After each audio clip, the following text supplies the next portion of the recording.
ভারতের ঝাড়খণ্ড রাজ্যের ক্ষমতাসীন দল ঝাড়খণ্ড মুক্তি মোর্চা বাংলাদেশি ও রোহিঙ্গাদের সমর্থন দিচ্ছে বলে অভিযোগ করেছেন দেশটির প্রধানমন্ত্রী নরেন্দ্র মোদী। একই সঙ্গে তিনি বলেছেন, এই অবৈধ অনুপ্রবেশ বর্তমানে ঝাড়খণ্ডের জন্য সবচেয়ে বড় সমস্যা। রোববার ঝাড়খণ্ডের জামশেদপুর শহরে এক সমাবেশে নরেন্দ্র মোদী একথা বলেন। ৬ জেলা নিয়ে গঠিত ঝাড়খণ্ডের সাঁওতাল ডিভিশন প্রসঙ্গে তিনি জানান, সাঁওতাল পরগনায় আদিবাসীদের সংখ্যা দ্রুত কমছে, অঞ্চলটি দখল হয়ে গেছে। অনুপ্রবেশকারীরা পঞ্চায়েতের বিভিন্ন পদ দখলে নিয়েছে, মেয়েদের বিরুদ্ধে অপরাধ বেড়েছে। অনুপ্রবেশকারীদের কারণে ঝাড়খণ্ডের প্রত্যেকে অনিরাপত্তায় ভুগছেন। নরেন্দ্র মোদী এ সময় অভিযোগ করে জানান, বাংলাদেশি আর রোহিঙ্গাদের পক্ষ নিয়েছে জেএমএম। অনুপ্রবেশকারী ও চরমপন্থীরা জেএমএম দখল করে নিচ্ছে। এটা ঘটছে কারণ জেএমএম এর ওপর কংগ্রেস ভূত ভর করেছে। কংগ্রেসের ভূত যখন কোনো দলের ওপর ভর করে, তখন সেই দলের এজেন্ডাই হয় তোষণ। এসব দল নিজেদের পক্ষে ভোট টানার জন্য ধর্মকে ব্যবহার করে।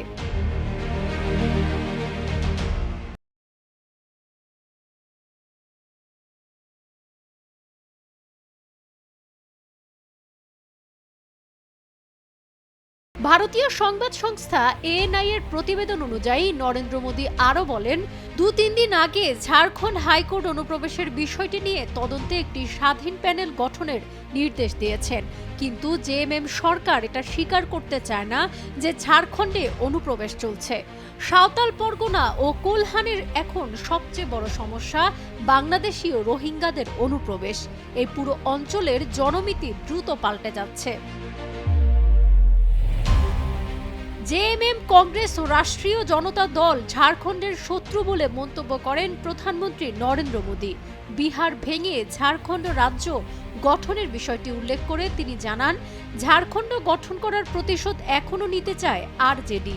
এদিকে কংগ্রেস ঝাড়খণ্ডকে ঘৃণা করে। কংগ্রেস দিল্লিতে বসে কয়েক দশক দেশ শাসন করলেও পিছিয়ে পড়া জনগোষ্ঠী, আদিবাসী ও দলিতদের উন্নতি হতে দেয়নি।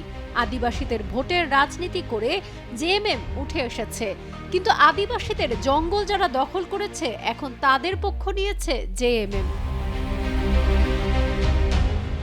তিনি আরো জানান, আদিবাসীদের ভোটের রাজনীতি করে জেএমএম উঠে এসেছে, কিন্তু আদিবাসীদের জঙ্গল যারা দখল করেছে, এখন তাদের পক্ষ নিয়েছে জেএমএম।